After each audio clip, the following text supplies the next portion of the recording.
Come along, children. Now we're going to have a little music.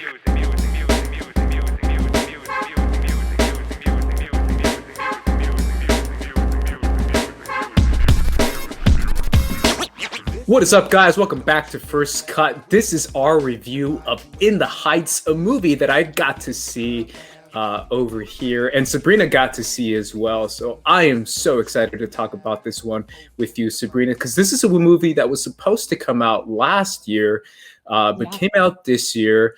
Obviously, it is doing the day and date HBO Max release, which I feel like we could probably leave our thoughts for that at the end. But first, I want to get your initial thoughts on this crazy musical extravaganza that we just got to see.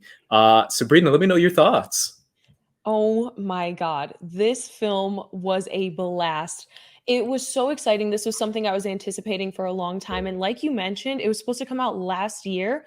Plus, it's been in the works for so long. And of course, we have Lin-Manuel Miranda, the creator of Hamilton. He's at the forefront. It makes sense that they finally did greenlight this movie a few years ago. Having Jon M take this on, he completely captured all of the energy and the magic from the stage production because let's face it, musicals are so hard to adapt to the screen, but I feel like they did an absolutely tremendous job of this one. It's a joy. I told you earlier, but after the first song, I started tearing up. I was just so excited to see something so joyous and magical on screen. It just meant a lot to me, from everything we're going to get into, from the ensemble to the themes of the film. I feel like it's so important, so impactful, and just an absolute blast to see in a theater. Yeah, I definitely feel like that's the thing I took away the most from this film, was definitely the themes hitting very close to home for me, Sabrina. Like, my God, like even Anthony Ramos is exactly my age, which makes me feel special because I'm like, yo, I'm not quite there for sure.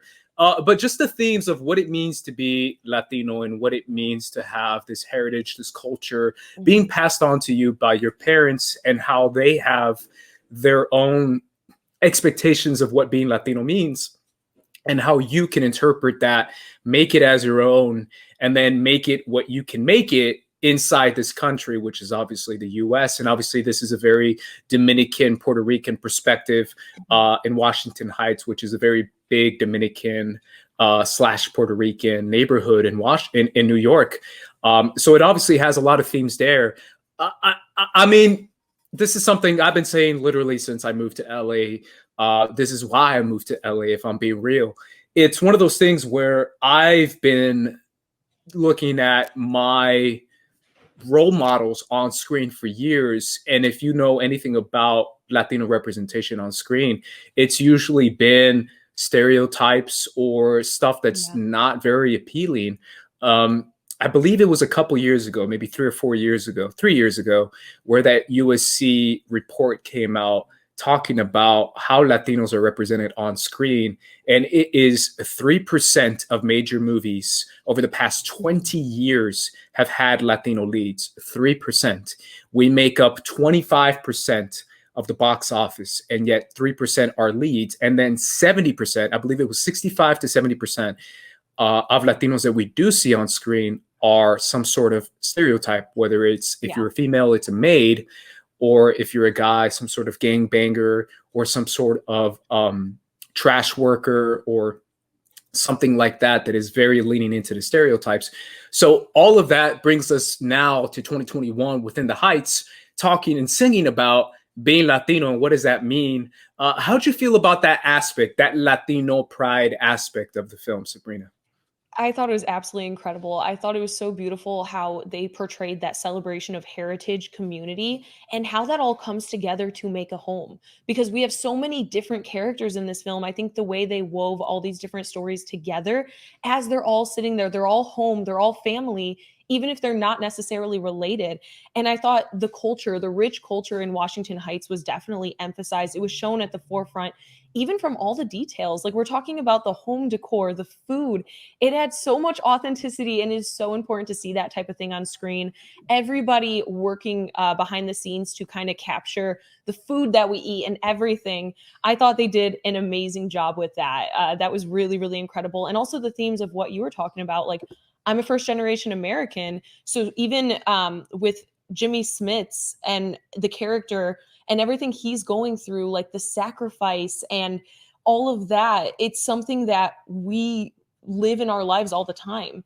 And so everything that you mentioned earlier about how we are represented on screen, seeing it this way where so many different jobs, so many different personalities, so many different shades of what it is to be part of this community. Like it's this beautiful mixture of everything, and everyone can find something to enjoy with this film.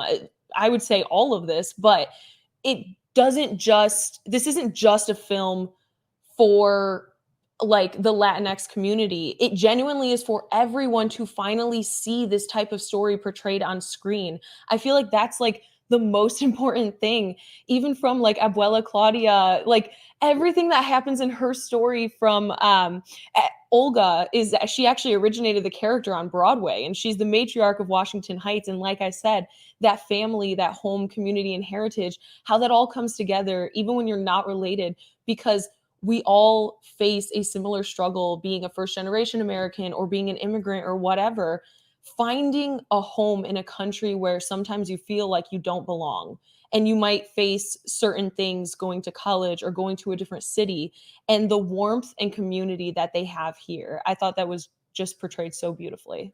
Yeah, it really is special to me. Obviously, I'm first generation. My family came here and really it had similar, dreams and ideology that a lot of these characters have, especially Jimmy Smith's character kind of reminded me of my family.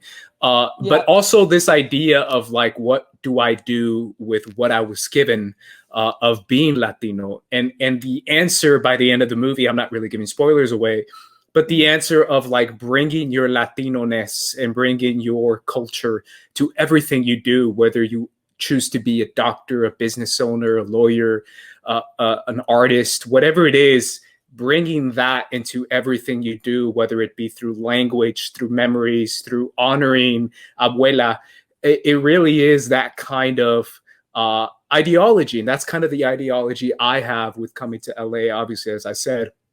But it's one of those things that it became a truly special moment for me watching this with my mom. I got to tell you, I messaged you and I said, yeah, I saw this with my mom.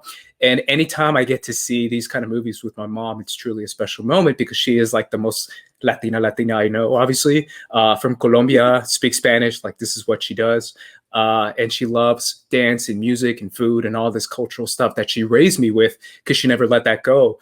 So seeing her reaction was truly something special for me because that's what I wanted to see as well, is seeing the different generations react to this movie, her generation, and then obviously my generation. But I have to get to what the people want to see, Sabrina, and that's the musical numbers. If you had to say, what is your favorite musical number in the movie? Oh my God. There's so many. There's a lot. Abuela Claudia's solo Paciencia y Fe. is such a, yeah, it is such Yeah. a turning point in the film. That was such Cuba. a beautiful one. Oh my God. Cubana. But the opening in the Heights, I just feel like it really set the tone because And the I'm closing. not familiar. Yeah, I'm not familiar with the stage production or anything with the actual play. So this was my first time being able to experience this story. But I think they really, after doing a lot of research about it, because we talked about it on Geeks of Color, you reviewed it, and I did some interviews with the cast and Jon M. After doing some research, they omitted things that really lended itself great to film. They didn't stick so close to the source material. It's mostly there in terms of like the feeling and the themes and everything it evokes, but where they knew that they could shave off like certain parts, like Nina's mother isn't present in the film, and there's a few songs that are omitted, but then they chose to kind of flesh out other characters further, like Sunny. Sunny was a great example of a character that in the stage production, there's not as much to him as there was in this film. So I thought the way they showed that was all so beautiful. And this ensemble, they are stars. They are all absolutely fantastic. Who's the standout? Who's the standout for you? Because there's so many great, like, up and coming new actors, or at least actors that we haven't really seen too many times on the big screen. So who do you feel like is the standout in this movie if you had to pick one or two? It's impossible to not say Anthony, of course. Like Anthony Ramos is amazing in this, and he killed it in A Star Is Born. Every time he was on screen, he was electric, and he was just so great. So to see him in this lead role like this, but also Leslie Grace, Nina Rosario, and Jimmy Smits, all of their interactions, it just really, really hit home to me with that father-daughter relationship. I absolutely love that. So I would say those are the three standouts, but even like, again, Corey Hawkins, Olga Merediz, like all of them were so She's great. Vanessa, right? Vanessa? The girl who Vanessa plays is Melissa. Melissa is Vanessa. Melissa, She's that's great her as well. name. Mhm. Got it. Yeah, that's definitely one of the standouts for me was her. I thought the girl Nina was amazing as well. Can I give some love though? I gotta give some love to my girl. She became my girl after this movie, or at least I wish or I hope. Stephanie Beatriz. Yeah. I thought she was hysterical. I thought she was just like a bundle of joy. And I thought she was great in her little bit part that she had. Obviously, it was a smaller role. I thought she was a lot of fun. But if I had to talk about musical numbers, shout out to Corey Hawkins, man. Homie can sing. Or at least whoever sang for him can sing. No, he sang. He sang. He's He a could singer. sing. He studied. Yeah, he studied musical theater. Whew. He could sing. He could sing. And everything he did on screen was cool. What'd you think of that kind of elevated musicalness of it all, where like graphics would come out when they would wave their hands, or like when Abuela did her scene, it was like a vision scene with people dancing in the background and like being transported to Cuba and all that stuff. What'd you think of those like, out of world type moments? I loved it. I think it brings the magic of theater onto the screen, like it's obviously it's not all like realistic. We have certain numbers, like there's a really great one that I don't want to spoil between Nina and Benny, that they're doing something that's impossible, but it is so beautiful to watch on screen. And when you're doing it, it is just an absolute joy. And I thought bringing those elements and knowing when to use them, it just adds so much. Like the cinematography and everything is so amazing. Washington Heights is literally a character. It is vibrant, it's alive. All the details, like I mentioned earlier, it makes it feel so lived in. It feels like you're experiencing that world with them. Yeah, I really did appreciate moments, at least in the musical numbers, when they would sing in Spanish and they wouldn't translate it. They just sang in Spanish.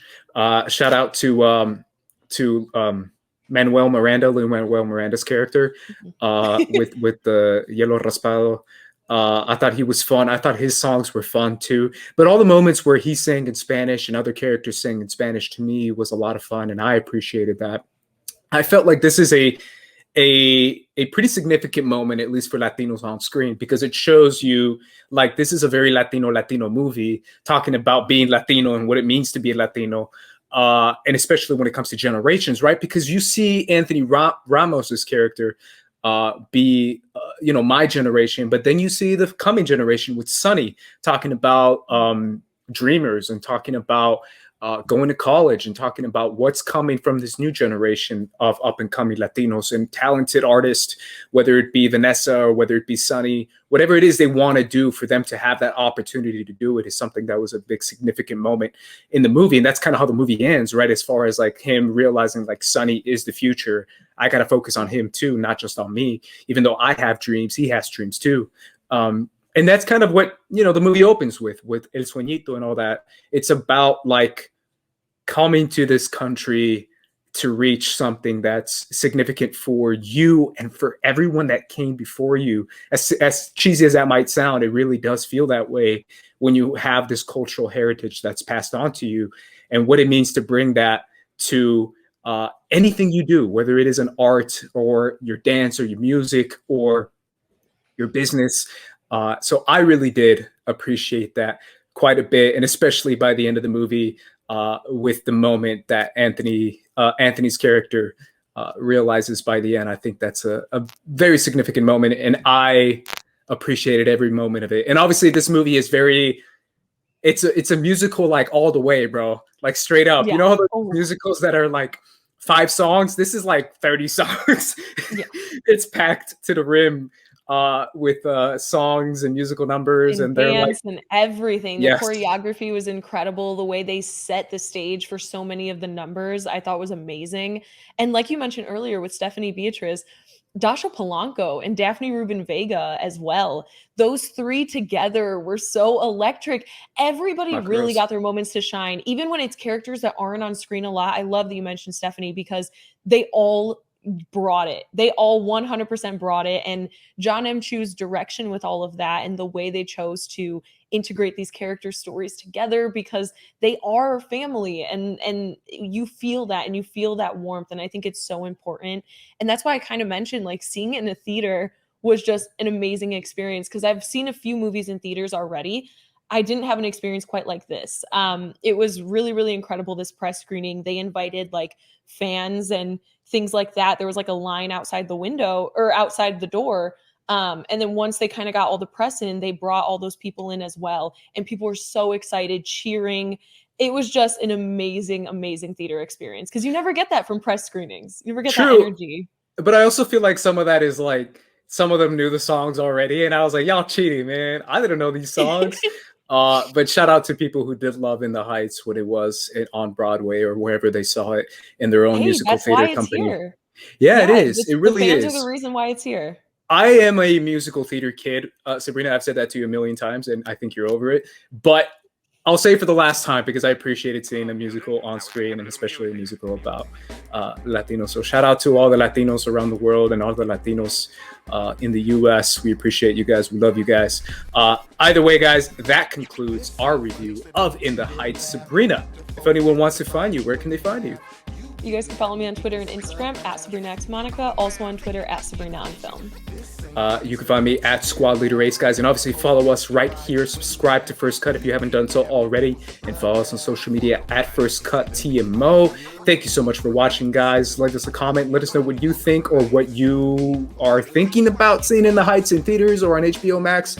Let us know in the comment section down below. Either way, guys, for the First Cut crew, we're peacing out. Peace.